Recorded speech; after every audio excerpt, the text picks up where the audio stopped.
Pero fijaros que hoy tenemos unos datos, últimos datos sobre delincuencia juvenil. Prestar atención a este dato. 9 de cada 10 menores que cometen un delito no reinciden. Un dato que es muy positivo y que los expertos aseguran que es gracias, y me lo creo, ¿no?, a la labor de los psicólogos y pedagogos.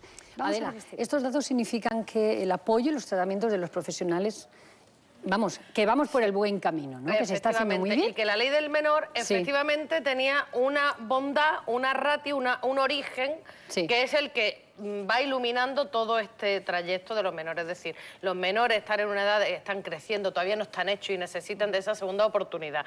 Una ley bien aplicada, con buena infraestructura, con sus centros, todos los necesarios para que no haya hacinamiento, con los profesionales según la ratio, pues nos lleva a un buen desenlace. Lo que pasa es que yo pongo en solfa estos datos y a mí que alguien me lo explique, porque cada vez que hablamos de reincidente, ojo, en mi campo, el derecho, reincidente es aquel que comete el mismo delito, no otro diferente. Claro. Ah, o sea, que puede cometer otro, que no lo quiero, pero... Entonces, esta estadística me la tendrían a mí que traducir al castellano. El que haya robado, ya si hace otro delito, pero no es de robar... Efectivamente. No le computa como antecedente, como reincidencia. Aquí cuando hay delitos graves es cuando surge el problema. La rehabilitación de esos menores, y creo que estaréis de acuerdo todos, y más los que habéis trabajado en el tema, suele ser bastante óptima cuando el menor ha cometido una falta o un delito no grave. Claro. Cuando hay delitos de sangre y todo eso, la cosa cambia mucho, porque además tenemos casos verdaderamente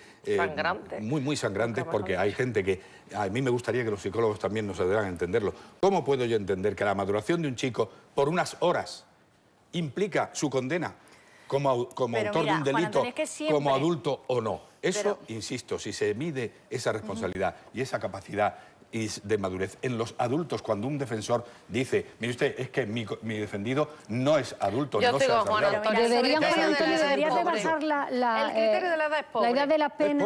Es pobre. Es necesaria una valoración de la maduración. Yo opino como Javier. Sí, que hay veces que hemos visto grupos de delincuentes de menores donde el de 16 resulta que sigue al líder que tiene 14. Pero tenemos que echar un poco la vista que el desarrollo de ese chico va en relación a esa conducta final que es por la cual es pillada, ¿no? Es decir, el chico que mete el martillazo, el chico que roba o el chico tiene unas carencias, tiene una serie de conductas que ya todos sabemos que no va bien, pues desde el colegio, que la relación con los padres no es adecuada, que incluso las relaciones de amistades no es lo más adecuada y adaptada a su edad y las conductas que tiene a lo mejor aumentan en relación a que si un niño tiene 7 años no puede irse con uno de 12 porque lógicamente su mente no está adaptada para adquirir una serie de conductas y eso es lo que le lleva, al no entenderlo, a ir suplantando su personalidad en conductas que tiene que hacer totalmente impulsado, como bien habéis dicho, por el grupo, ¿no? Entonces ahí es donde hay que actuar, es decir, tanto en un campo de fútbol como en una familia, como en un colegio hay que poner un poquito esa voz en alza y reconocer que si hay un niño que tiene unas dificultades de relación, que no estudia lo suficiente y que está siendo aislado. En vez de reforzar ese tipo de conducta, hay que poner un poquito la voz en los profesionales. Pero cuando tenemos ya al delincuente que lo hemos pillado y que ha matado a sangre fría, ¿qué hacemos? Rafita, por ejemplo. Rafita, dice Javier Urra que hayan fracasado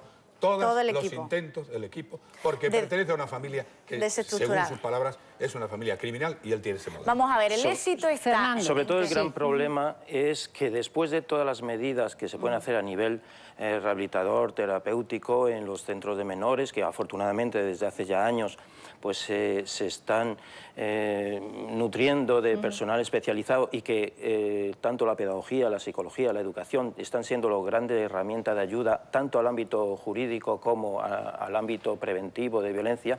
El problema ocurre luego en el momento que este menor que ha pasado por uno de estos centros de tratamiento de menores, de reforma, vuelve a ese entorno, a su ámbito habitual, a lo cotidiano, con lo cual la recaída está cantada. ¿Y cómo ves tú esta ley del menor? ¿Retocarías, modificarías? Pues, como decía Juan Antonio, es bastante complicado que por unas horas, de hecho tuvimos aquí un caso en la provincia de Málaga recientemente, pues se salva, ¿no? Efectivamente, sí, se pasa a la justicia de mayores o no. Los límites es difícil porque la edad nos encontramos, como bien decía la compañera, pues que un menor 16 años resulta que sigue al de 14 años que a nivel de precocidad y de conductas pues ha erigido en líder. Entonces yo creo que ahí conviene hacer un estudio muy pormenorizado, muy personalizado, muy completo, muy serio, de la maduración, de los antecedentes. Y ajustar muy mucho, ¿no? De cara al ajuste de la Si ley. ese ajuste luego se enfrenta con que la ley dice 18 años según el DNI, pero vamos a ver, ya la bueno, hemos Antonio, fastidiado. si se fuera al criterio mixto, decir, vamos a ver, este chico tiene 14 años, mentalmente, ¿qué edad tiene? Claro. Eso estaría muy bien. Ahora, el problema, aplíquelo usted en toda España con distintos equipos psicosociales. Y respetando la ley. Y que cada uno tenga su criterio. Es que sería una inseguridad jurídica brutal. Por eso estamos como estamos. Esa sensación de decir, es que la juventud, no sé cómo está, va en esta línea. Si no pasa nada ante una actuación de esta magnitud, claro, y otras impunes, que no sean tan fuertes, porque no hay que llegar a esta para denunciar a quien sea. Pero un joven es inconsciente, no piensa en el daño que puede hacer esta joven a su padre, este chaval presuntamente a este joven dándole con el martillo en la espalda y en la cabeza, presuntamente. No. ¿No piensan que pueden cargarse a un ser humano como ellos? No es tan inconsciente. Lo que pasa es que detrás de este hecho más o menos puntual hay una trayectoria de falta de normas, de límites, de empatía, de respeto hacia las otras personas. ¿Cómo ese padre, por ejemplo, ha perdido el respeto absoluto por parte de Ha habido muchas veces una hija? tolerancia excesiva, pues en normas, en límites, en pero respeto. que llegamos al punto de que me lo quite y un la pasito Junta. más. Por favor, que me ayuden, No deberíamos llegar a ningún padre, Claro, porque los niños tienen profesionales, pañales, 3 años, 5 años, y ahí tenemos que poner los límites para evitar que cuando tengan 18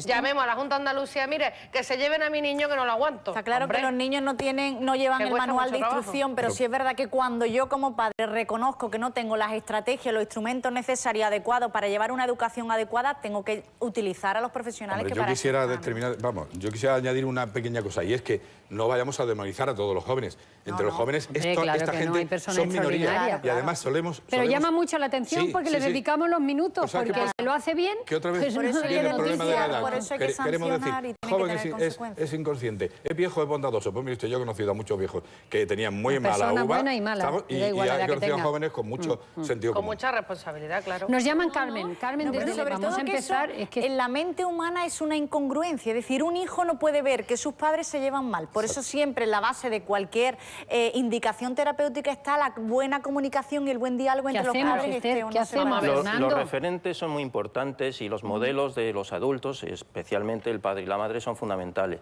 En este sentido, yo vengo reclamando desde hace tiempo el volver a las normas, a los límites, al respeto, trabajar mucho con las asociaciones de madres y padres, las AMPAs, porque muchas veces hay una cierta dejadez en el tema de la educación hacia la escuela. Y la educación intrafamiliar es básica, fundamental e imprescindible. Y sin esa educación intrafamiliar... Y es la base que está fallando. Y es la base que está fallando por la excesiva laxitud en muchos casos. Afortunadamente, como decía, por ejemplo, en el punto de encuentro familiar se hicieron unas camisetas diciendo papá, háblame bien de mamá, mamá, háblame bien de papá. Porque evidentemente, y ahí tengo que discrepar un poquito con Carmen, cuando las cosas no van bien no hay que aguantar, pero todos los días me digo 20.000 cosas. No verá, aguantar no, pero oye, podemos divorciarnos, pero hablarnos bien, hablar bien a nuestros hijos del padre. Lo importante es que papá y mamá estén donde estén, hablen bien el uno del otro. Eso es. Que eso es lo que el equilibrio y la tranquilidad que le debe dar a la criatura desde pequeña, le da seguridad, ¿no? crece seguro, no pasa nada, sentirse querido y crecer seguro, pues tenemos bastante probabilidad de que ese chico sea exitoso. Es que se utilizan a los hijos en ese proceso, con lo cual se siente culpable y ahí es donde sigue entrando el conflicto, a formar parte de la manera de desarrollo emocional que tiene el niño, ¿no? Pues si hablamos del caso Malaya...